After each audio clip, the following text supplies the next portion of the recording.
നമസ്കാരം സുഹൃത്തുക്കളെ, ഇന്ന് നമ്മൾ കാണാൻ പോകുന്നത് തിരുവനന്തപുരം മൃഗശാലയിലെ സുന്ദരമായ കുറേ കാഴ്ചകളാണ്. തിരുവിതാംകൂർ രാജാവായിരുന്ന ശ്രീ സ്വാതി തിരുനാൾ രാമവർമ്മയാണ് മൃഗശാലയുടെ നിർമ്മാണ പ്രവർത്തനങ്ങൾക്ക് തുടക്കം കുറിക്കുന്നത്. അദ്ദേഹത്തിൻ്റെ കാലശേഷം 1857 അദ്ദേഹത്തിൻ്റെ പിൻഗാമിയായിരുന്ന ഉത്രം തിരുനാൾ മാർത്താണ്ഡവർമ്മയാണ് ഈ മൃഗശാല സ്ഥാപിച്ചത്. ബ്രിട്ടീഷ് റെസിഡൻ്റായ ജനറൽ കുള്ളനും തിരുവനന്തപുരം ഒബ്സർവേറ്ററി ഡയറക്ടർ J.A. ബ്രൗണും ചേർന്നാണ് ഇത് രൂപകൽപ്പന ചെയ്തത്. തിരുവനന്തപുരം നഗരമധ്യത്തിൽ ഏകദേശം 55 ഏക്കറിലായി പടർന്നു കിടക്കുന്ന ഈ പച്ചപ്പും വന്യജീവി വൈവിധ്യവും ഇന്നും സഞ്ചാരികളെ വിസ്മയിപ്പിച്ചുകൊണ്ടിരിക്കുന്നു.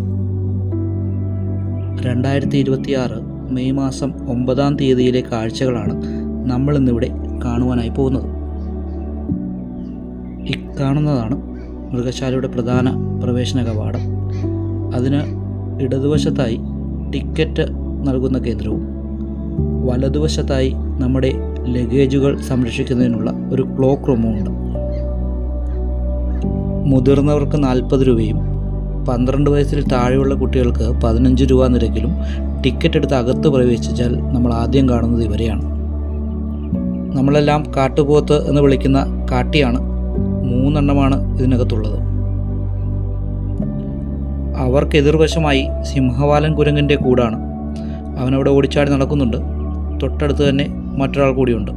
രണ്ടുപേരും സന്തോഷവാന്മാരായിരിക്കുന്നു. തൊട്ടടുത്തൊരു ബംഗാൾ കുരങ്ങുണ്ടായിരുന്നു. പക്ഷേ ആശാൻ പിണങ്ങി ഒരു മരത്തിനിടയിൽ മാറിയിരിക്കുകയായിരുന്നു. ഒരെണ്ണത്തിനെ കണ്ടുള്ളൂ. തൊട്ടപ്പുറം വെള്ള നിറത്തിലുള്ള എമുവിനെ നമുക്ക് കാണുവാനായിട്ട് സാധിക്കും.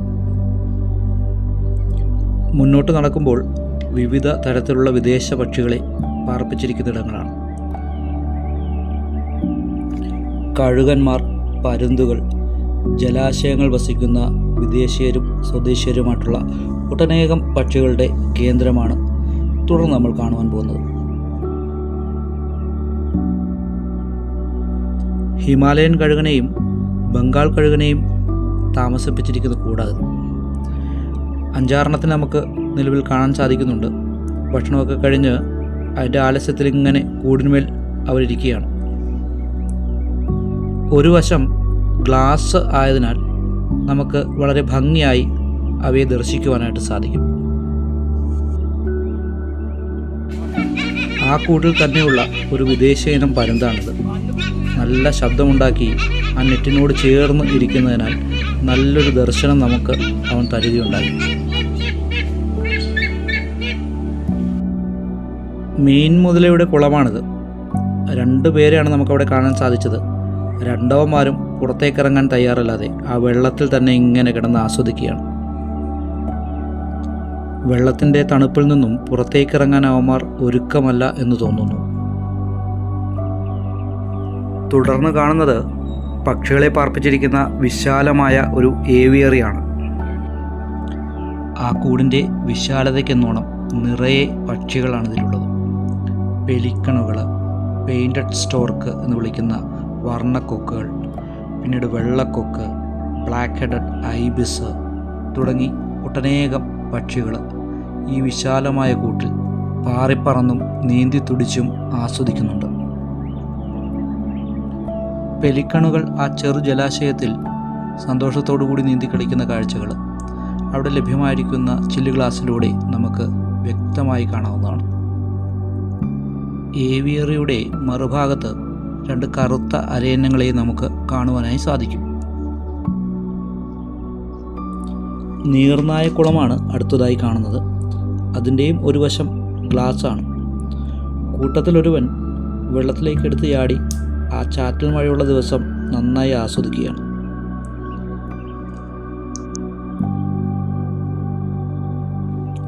അവൻ്റെ കൂട്ടുകാരാവട്ടെ കുളി കഴിഞ്ഞ് കരയിൽ മടിപിടിച്ചും കടിപിടിച്ചും അടിപിടിച്ചും അവിടെ കിടപ്പുണ്ട്. ഒരു 6-7 എണ്ണത്തെ നമുക്ക് കാണുവാൻ സാധിക്കുന്നുണ്ട്. നിരവധി വൃക്ഷലതാദികളെ കൊണ്ട് പരിപാലിച്ചിരിക്കുന്ന ഈ മൃഗശാലയ്ക്കുള്ളിൽ ഒരു തടാകമുണ്ട്. വേനലായതിനാൽ അത് അല്പം വറ്റിക്കിടക്കുകയാണ്.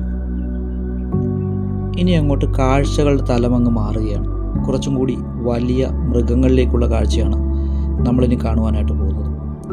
അതിനാൽ തന്നെ അവിടെ ആളുകളുടെ കുറച്ച് തിരക്ക് നന്നായി അനുഭവപ്പെടുന്നുണ്ടതാണ്. പന്നിക്കരടി, തേൻകരടി എന്നൊക്കെ വിളിക്കുന്ന കരടി അമ്മാവൻ്റെ വാസസ്ഥലമാണ് നമ്മൾ ആദ്യം കാണുവാൻ പോകുന്നത്. കനത്ത വേനലിലെ ചൂടകറ്റാൻ വെള്ളം സ്പ്രേ ചെയ്യുന്ന ചില സംവിധാനമൊക്കെ അവൻ്റെ കൂട്ടിൽ ഒരുക്കിയിട്ടുണ്ട്. അതവൻ ഭംഗിയായി വിനിയോഗിക്കുന്നുമുണ്ട്. ദേഹത്തെ പൊടിയും അഴുക്കും ചൊറിച്ചിലുമൊക്കെ കളയുവാനായിട്ട് 2 പേരവിടെ കിടന്ന് കറങ്ങുന്നുണ്ട്. അതിലൊരുവനാവട്ടെ ആ ഉച്ച സമയത്ത് മലർന്നു കിടന്ന് സുന്ദരമായി കുളി അങ്ങനെ ആസ്വദിക്കുകയാണ്. മുന്നിലുള്ള കുറച്ച് പക്ഷികളുടെ പടമെടുക്കുവാനായി നടക്കുമ്പോഴാണ് പിന്നിൽ ഈ ശബ്ദം കേട്ട് തിരിഞ്ഞു നോക്കുമ്പോഴുണ്ട് നമ്മുടെ കരടിച്ചേട്ടൻ താഴേക്ക് ഇറങ്ങി വന്ന് നമ്മുടെ മുന്നിലൂടെ ഇങ്ങനെ ഉലാത്തുകയാണ്. ഇപ്പോൾ നമ്മളും അവനും തമ്മിൽ ഏകദേശം ഒരു 10-15 അടി വ്യത്യാസമേ ഉള്ളൂ. ഇടയിലൊരു കിടങ്ങ്, വലിയൊരു കിടങ്ങുള്ളതിനാൽ നമ്മൾ സേഫാണ്. അവനിങ്ങനെ നമ്മൾ കൊടുത്ത പണം മുതലാകട്ടെ എന്നോർത്തിട്ടാകും ആ കൂടിന് 2 വശത്തേക്കും അങ്ങോട്ടും ഇങ്ങോട്ടും നടക്കുകയാണ്. അവൻ ആ കിടങ്ങിലേക്ക് ഇറങ്ങാൻ ശ്രമിക്കുമ്പോൾ ഈ വാച്ചർ ഈ ഗേറ്റ് ലോക്ക് ഇങ്ങനെ തട്ടി ശബ്ദമുണ്ടാക്കും. അപ്പോൾ അവൻ തിരിച്ചു നടക്കും. ഞാൻ അദ്ദേഹത്തോട് അന്വേഷിച്ചപ്പോൾ പറയുന്നത് അവരത് ട്രെയിൻ ചെയ്തിരിക്കുകയാണ്. ആ കിടങ്ങിൽ ഇറങ്ങുന്ന സമയമാകുമ്പോൾ ഇവർ തട്ടുമ്പോൾ ആശാൻ തനിയെ തിരിച്ചിങ്ങ് പോരും. അഥവാ ഇറങ്ങുകയാണെന്നുണ്ടെങ്കിൽ ഇവർ ചെന്ന് പറഞ്ഞാൽ അവൻ കയറിപ്പോരുകയും ചെയ്യും. അവൻ അപ്രകാരം കിടങ്ങിൽ ഇറങ്ങുന്നത് കൊണ്ട് പ്രത്യേകിച്ച് ബുദ്ധിമുട്ടോ അപകടമോ കുഴപ്പങ്ങളോ ഒന്നും തന്നെ ഇല്ല എങ്കിലും അവൻ അങ്ങനെ ഇറങ്ങുമ്പോൾ നമ്മൾ പോലുള്ള കാണികൾക്ക് അവനെ കൃത്യമായിട്ട് കാണാൻ പറ്റാതെ വരും. അപ്പോൾ കൂടിൻ്റെ ഒരു വശത്ത് നിന്നാൽ മാത്രമേ അവനെ നമുക്ക് കാണുവാൻ സാധിക്കുകയുള്ളൂ. അത് ഒഴിവാക്കാനാണ് അവരങ്ങനെ ചെയ്യുന്നത്. ഇടയ്ക്ക് ആശാനൊന്ന് കിടങ്ങിലേക്ക് ഇറങ്ങി 2 കാലിലൂന്നി നിന്ന് നമ്മളെല്ലാം ഒന്ന് അഭിവാദ്യം ചെയ്തു. തുടർന്ന് തൻ്റെ പതിവ് ഉലാത്തൽ ആ കിടങ്ങിനുള്ളിൽ നടത്തുകയാണ്. ഇതിപ്പോൾ കരടിക്കൊരു പണിയുമില്ല, കരടിക്കിരിക്കാനൊട്ട് നേരവുമില്ല എന്ന് പറഞ്ഞ പോലായി ഇവൻ്റെ കാര്യം. ആശാൻ എന്തായാലും 1 സെക്കൻഡ് വിടാതെ നടത്തത്തോട് നടത്താം. കാണ്ടാമൃഗമാണ് അടുത്തത്. ആശാൻ ദൂരെ കാണുന്നൊരു ചെളിവെള്ളത്തിൽ കിടക്കുകയാണ്. ചെവി അനങ്ങുന്നതിനാൽ അതൊരു പ്രതിമയല്ല നമുക്ക് മനസ്സിലാക്കാം. ഹിപ്പോപ്പൊട്ടാമസിൻ്റെ കാര്യവും വ്യത്യസ്തമല്ല. അവന്മാരും വെള്ളത്തിൽ തന്നെ കിടപ്പാണ്. ഒരുപക്ഷെ കാലാവസ്ഥ നല്ല ചൂടായതുകൊണ്ടാവാം 3 എണ്ണം ഒത്തൊരുമയോടുകൂടി വഴക്കൊന്നുമില്ലാതെ വെള്ളത്തിലെ തണുപ്പ് ആസ്വദിച്ച് കിടക്കുകയാണ്. എതിർവശത്ത് മറ്റു 2 എണ്ണം കൂടിയുണ്ട്. അവന്മാരും ഒരനക്കവുമില്ലാതെ തല പുറത്തേക്കിട്ട് വെള്ളത്തിലെ തണുപ്പ് ആസ്വദിച്ച് കിടക്കുകയാണ്.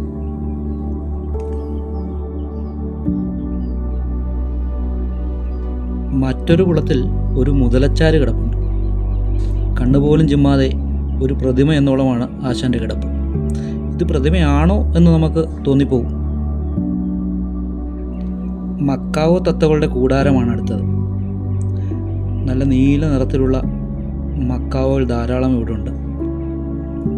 തുറന്ന് കാണുന്നത് ആഫ്രിക്കൻ ഗ്രേ പാരറ്റാണ്, ചാരത്തത്ത.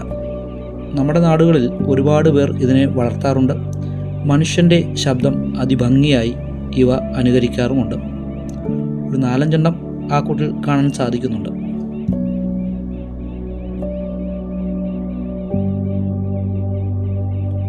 ഒട്ടകപ്പക്ഷിക്കൂടാണ് അടുത്തത്.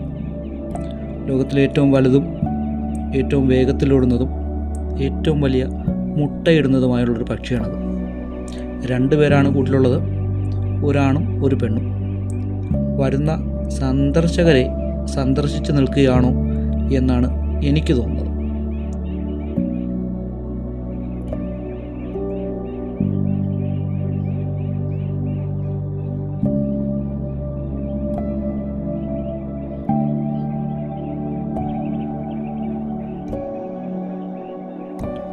മുള്ളൻ പന്നിയുടെ കൂടാണിത്. തന്നെ ആക്രമിക്കാൻ വരുന്നവനെ അമ്പെയ്ത് വീഴ്ത്തുന്നവൻ. കുറച്ചധികം വെറ്റുപരിക്കിട്ടുണ്ടെന്ന് തോന്നുന്നു. ഇതിനിടയിൽ കൗതുകകരമായൊരു കാഴ്ച. മറ്റു മൃഗങ്ങൾ കൂട്ടിനകത്ത് കിടക്കുമ്പോൾ എല്ലാ സ്വാതന്ത്ര്യവും ആസ്വദിച്ച് ഒരു അണ്ണാറക്കണ്ണൻ അവിടെ കറങ്ങി നടപ്പുണ്ട്. ഒരു യുവാവ് നൽകിയ ഭക്ഷണം വാങ്ങി കഴിക്കുകയാണവൻ. അത് കണ്ട് അസൂയമൂത്ത് ഒരു കാക്ക ഓടിച്ചവനെ മരത്തിൽ കയറ്റി. ഭക്ഷണം പിടിവിടാതെ ആ മരത്തിൽ കയറിയിരുന്ന് കഴിക്കുകയാണവൻ. മൃഗശാലയിലെ കാഴ്ചകൾ തീരുന്നില്ല. കടുവയും സിംഹവും പുലിയും മാനുകളും കാട്ടുപോത്തും അടങ്ങുന്ന കൂടുതൽ കാഴ്ചകൾ അടുത്ത എപ്പിസോഡിൽ നമുക്ക് കാണാം.